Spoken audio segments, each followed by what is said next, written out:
Hello at welcome na naman sa isang episode ng Investing Philippines. Ang topic natin ngayon ay tungkol sa question na to. Why is it hard to be financially free in the Philippines? So, bakit nga ba mahirap maging financially free in the Philippines?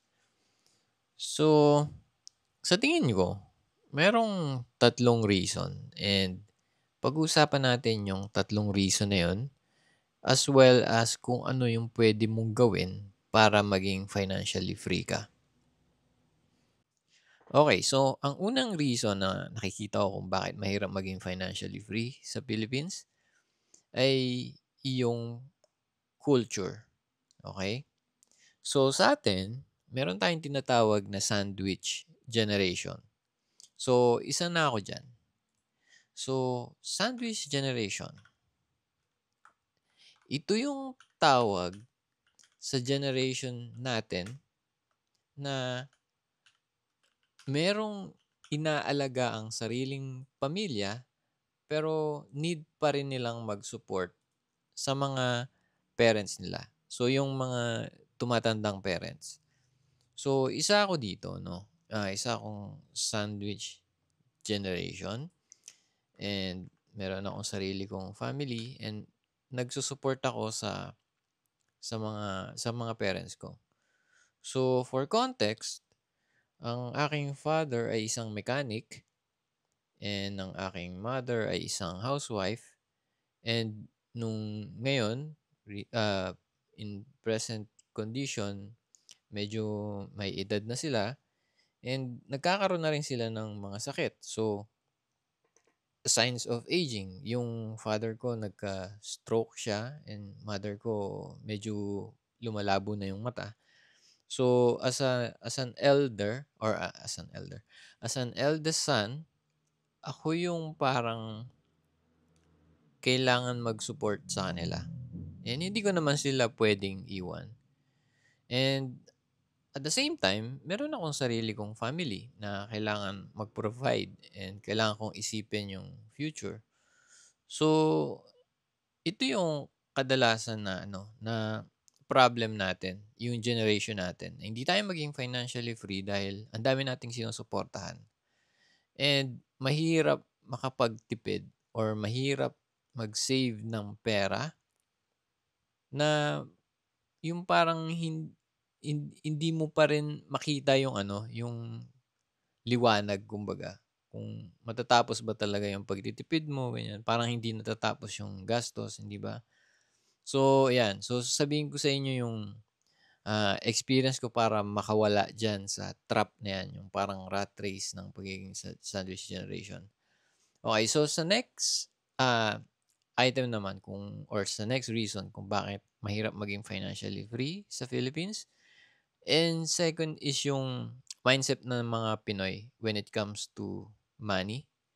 So ang mindset ng Pinoy, and experience ko rin to habang ako ay nagtitipid, nagiging parang Spartan sa pagtitipid para ma-achieve yung financial freedom, is yung comments ng ibang tao 'pag nalaman nila yung plano mo, okay? So, ito yung sobrang pagtitipid, eh, nakikita nila. So, ita-try ka nilang i-convince na gastusin yung pera mo. Siguro ano lang din yun, parang projection na lang ng sarili nilang way kung paano nila i-handle yung pera. So, na sinasabi nila sa inyo. So, ito yung example ng mga ganitong klaseng comment is yung hindi mo madadala sa hukay yung pera mo, so dapat ini-enjoy mo yung pera mo, yung enjoyin mo naman, gastusin mo naman, mag-splurge ka naman kahit minsan, ganyan.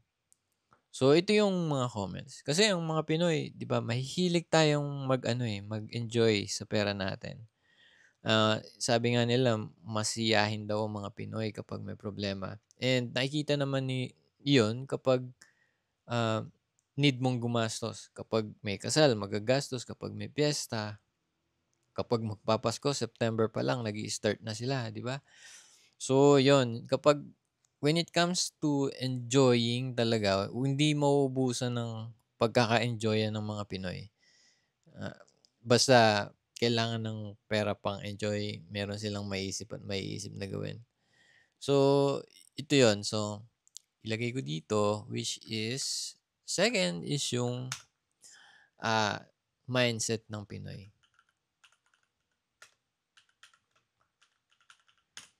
Kasama na diyan yung ganitong mindset, yung mga OFW na may naiwang family sa Pilipinas. So, ikaw, kung ikaw yung OFW, 'di ba ikaw sobrang tipid ka para may maipadala. Pero yung mga pinadalhan mo parang sila na yung naging upper middle class. Pero ikaw nasa low class of society ka pa rin. So, kung ikaw nag-OFW ka, galing ka sa mababang antas sa lipunan and gusto mong mapaganda yung buhay ng family mo, paglabas mo sa magandang or pagpunta mo sa magandang bansa, naging maganda yung sweldo mo, and ipinapadala mo yung sweldo mo sa mga naiwan mo dito sa Pilipinas, sila yung biglang tumaas yung status of living nila sa buhay. Pero ikaw, gano'n ka pa rin. So, yun yung sacrifice, 'di ba? Pero ang problema nun, dahil nga gano'n yung mindset ng mga Pinoy, when it comes to money, kapag time na mag-retire yung OFW, wala nang nangyayari, wala nang makukuhanan, 'di ba? Naubos na yung pera. So, 'yan din, sabihin natin yung mga solution na puwede mong gawin 'no, pagkatapos nitong mga reasons na sinasabi ko. And lastly, number three, walang knowledge. Kasi kahit na hindi ka sandwich generation and hindi ka mindset Pinoy or hindi ka magastos, kung wala ka namang knowledge, gano'n din. Dahil hindi mo kayang malampasan yung inflation ng, basta-basta. Okey, parang sumusunod lang 'yan, eh. So, yung suweldo mo susunod lang na just enough na yung konti lang yung or enough lang yung matitira para makapag-save ka pero not totally enough na makapag-retire ka. Parang parang gano'n, laging saktong-sakto lang. So, kung pinapangarap mo na maging financially free sa Philippines and hindi ka sandwich generation, wala kang mindset na Pinoy na magastos sa pera, pero wala ka ring knowledge, so parang balewala rin. Although medyo mas comfortable yung buhay mo, meron kang hindi ka laging gipit sa pera, pero rat race pa rin. Kung time na mag-retire, baka magdalawang isip ka pa mag-retire or hindi ka pa rin kumbaga kampante sa future kapag gano'n. So, dito na papasok yung kapag na-realize mo na kailangan mo ng pag-isipan 'to, kung saan-saan mo ilalagay yung pera mo which will make it much worse. Kasi kung first time mo palang gagawin yung like mag-i-invest, wala kang knowledge investing and kumbaga parang 100% magkakamali ka sa investing, eh. So, kung magkakamali ka and papa-retire ka na, medyo grave yung mga mistakes na yun, okey? Dahil hindi mo na-afford yung kumbaga mag-stay pa dahil mapapahaba yung pagwo-work mo. So, yun. So, dapat eto, punta na tayo dun sa puwede nating gawin para masolusyunan 'to 'no, sige. Para, may matutunan tayo dito sa video na 'to. So, dito sa unang reason, ang solution diyan ay ganito. So, eto personal lang 'to and hindi ko naman sinasabi na gawin niyo din 'no. So, nasa inyo na 'yun kung gusto niyong gayahin pero ganito yung ginawa ko. So, dahil ikaw yung breadwinner or ako yung breadwinner sa family, pinag-aral ko yung mga kapatid ko. Ako yung nag-alaga financially, tumulong sa mga magulang ko, and then ako din nagpo-provide sa family ko, sarili kong family. Maraming hihingi sa'yo ng tulong financially. Okay? Marami. So, expect mo na yon. So, ang pwede mong gawin kapag ganito is maging stealth wealth. So, ganito stealth wealth. Hindi mo papaalam na may pera ka parati. Or hindi mo papaalam ever na may pera ka.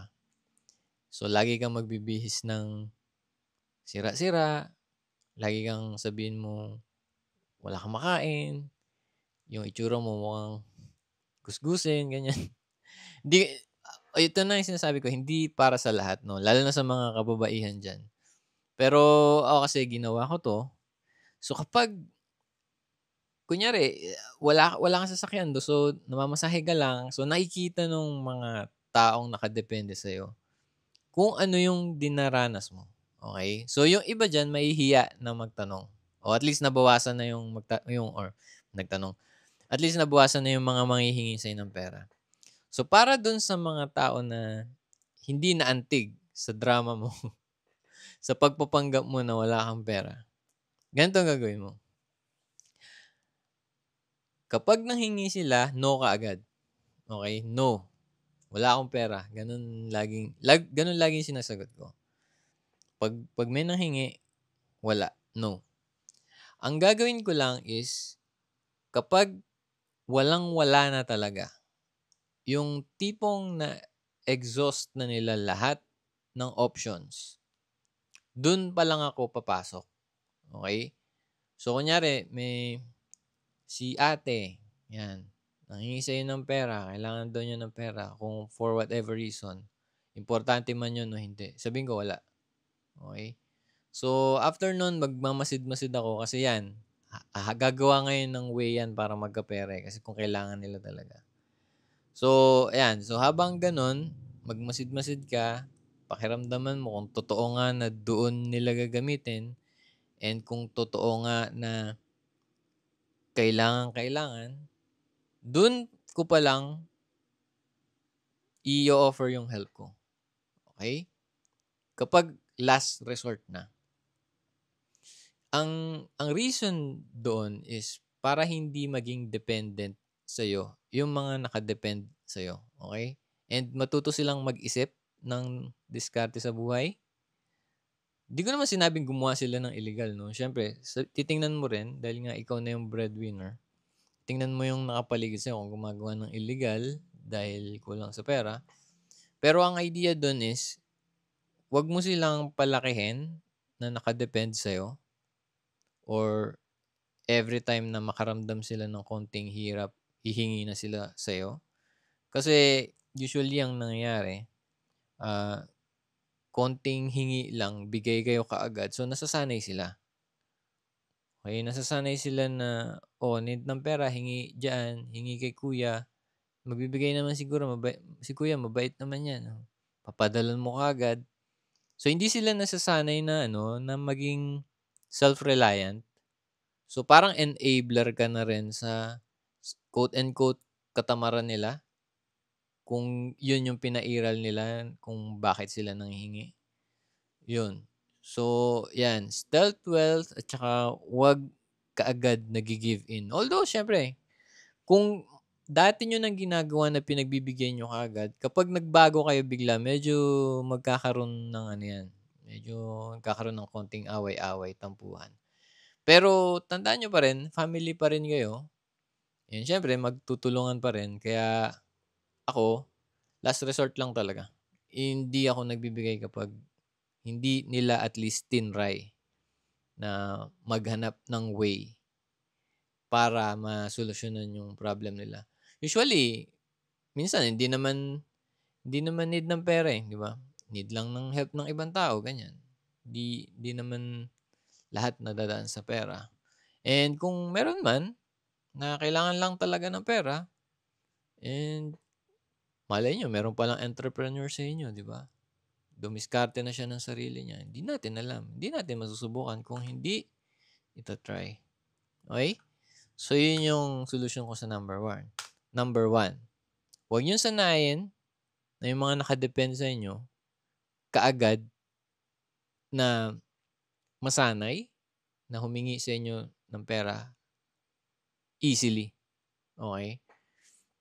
Ayun pa nga pala, kung ganito naman na ano 'no, na wala na nga kayong way kundi bigyan sila 'no, dito sa STAL-12, wala kayong way kundi bigyan sila and kailangang-kailangan, ito pa yung ginagawa kong isa. Dapat may kapalit yon na work, okey? Kahit hindi work as in work, work talaga. So, sabihin ko ganito, "O sige bibigyan kita ng ganyan pero dapat alagaan mo si mama," ganyan. "Dapat alagaan mo si daddy," ganyan. "Dapat ikaw yung maghatid kay daddy sa ospital," ganyan. Yung mga gano'ng simpleng bagay ba na at least alam nila na hindi libre yung binigay mo. Tulong yun pero dapat meron din silang ma-provide na something in return and of value sa family. Okay? Gano'n. O o sige bibigyan kita ng pang-tuition pero dapat ikaw mag-alaga sa mga pamangkin mo, ganyan. Para si ate mo makapag-grocery, ganyan. Mga gano'ng simpleng bagay ba. Ayan. O tutulong ka sa linis ng bahay, gano'n. Mga gano'n. Okay. So, move on tayo sa next set 'no, yung mindset ng mga Pinoy. So, kung isa ka dun sa mga mindset na magastos talaga, meron akong dalawang choice sa'yo. Yung una is Spartan mode, okay? So, pinag-aralan natin 'to sa ano, sa How to Invest for Beginners. Yung Spartan mode, para kang Buddhist monk na wala kang gagastusin, try mo talagang basic necessities lang sa buhay para makapagtipid ka. And yung pera na magagamit mo, invest mo. So, syempre, kailangan ng number 3 para tama yung pag-invest mo. Pero part yan ng isang buong plan. Okay? So, yung Spartan mode, para yan mapabilis yung pagiging financially free mo. So, magtitipid ka sobra, pero for a certain number of years lang. Hindi yan forever. Walang makaka-survive niyan ng forever. So, yung number of years kung kailan mo gagawin yan, kung gaano katagal mo gagawin, tinapik natin yan doon sa How to Invest for Beginners na course. Dahil iba-iba yan sa tao. Okay? So, pwede mo naman siya itry na Spartan mode, yung todo tipid, and pakiramdaman mo kung kaya mo na or nakakaluwag-luwag ka na doon sa pera na naipon mo para pang-invest, then pwede mo na sigurong itigil, no? Pero yung mas accurate na years kung kailan mo titigil yan, pinag-usapan natin yan sa How to Invest for Beginners. So, yan yung una, yung Spartan mode. Yung second is dapat automated yung pera mo. Okay? And dapat hindi mo na siya makuha or at least mahirap makuha yung pera. Okay? So, ano yung example nun? So, ganito. So, kapag dumating yung sweldo mo, for example, so meron kang sweldo, no? Sweldo. So, yung sweldo mo pupunta sa isang account. Sabihin natin meron kang savings account or payroll account. Pero sabihin natin savings account. Automatic yan, di ba? Sinesend nung company. Yan. Yung pagdating ng pera dun sa savings account, dapat automatic, nakascheduled kung kailan yung sweldo mo, nahahatiin na niya agad. So, ito sa investment, automatic sa every 15 and katapusan or 30 ng buwan, pagpasok nung sweldo, nahati na siya kaagad. So, ito investment account. And then, yung matitira dito is dapat saktong-sakto lang sa basic needs. Yan. And itong investment account mo na to, gagawin kong pula. Yan. Dapat, account to na mahirap mag-login.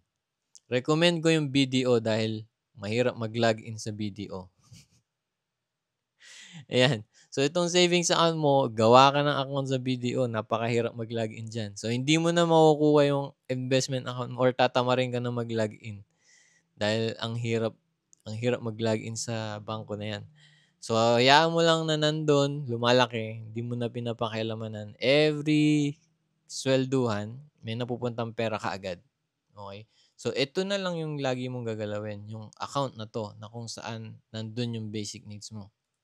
Doon ka kukuha para sa basic needs. And kung kailangan mong pag-ipunan yung bagay na gusto mong bilhin, dito ka pa rin kukuha. Okay? Dito ka pa rin kukuha, hindi dito. Hindi mo na to gagalawin. Okay? So, yun. Automated dapat. Automated. Yan. Okay. So, yung number 3, which is yung last, and isa sa pinakamalaki na, kumbaga, effect dito. Kasi kung marunong ka mag-invest, matututo kang mag-handle ng pera, and manghihinayang ka dun sa mga bagay na bibilhin mo na sa pag napag-isipan mo mabuti is parang wala namang halaga talaga. Kasi kapag naging investor ka, ayan, ito yung solution dyan. Pag naging investor ka, titingnan mo lagi yung mga binibili mo eh. Okay? In other words, tinitingnan mo kung ano yung mabibili ng pera mo. Okay? So kapag natuto kang maging isang investor, ang daming benefit na makukuha nito sa'yo and personal growth. Unang-una, matututo ka ng self-discipline. Discipline. Bakit ka matututo ng self-discipline? Hindi ka bibili or hindi ka magpapa-FOMO, hindi ka bibili ng mahal na bagay, hindi mo iisipin kung ano yung tingin ng iba or opinion ng iba. As long as alam mo kung ano yung tama. Okay? So, meron kang discipline to follow yung sarili mong strategy sa pag-invest. Magiging critical thinker ka. So, kahit merong popular opinion and alam mo na mas tama ka, mas madedevelop yung self-confidence mo rin. Daming benefit, ano? Pag naging isang investor. Dahil ito yung mga requirement na pagiging isang investor eh. So, kapag naging investor ka, syempre, tungkol sa pera na yan, no? Matututo ka na rin mag-manage ng cash flow, matututo ka na rin mag-minimize ng expenses.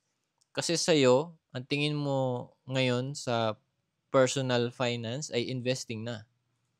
Yung paggastos-gastos mo sa personal mong buhay, pati na yung pag-handle mo ng pera para sa family mo, ay magiging, kumbaga, parang investor na yung tingin mo. Okay? Worth it bang bumili ng ganito? O mas maganda bang mag-shopping sa ganitong tindahan? Mas of value ba yan? Kasi parang tumitingin ka na lang din ng stock niyan eh. Di ba? Meron ba tayong makukuhang magandang bonus or rebate or discount? Yan. Mga investor, gustong-gusto ng mga discount. Yan.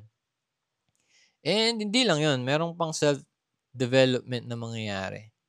So, sabi nga, di ba, yung investing daw yung last liberal art. So, ang ibig sabihin ng liberal art, yung philosophy, ganyan, yung way of thinking, kung paano mag-isip, paano maging critical thinker. Ito na lang yung parang last field or industry na pwede mong i-apply yung philosophy, yung pag-iisip, kung paano mag-isip.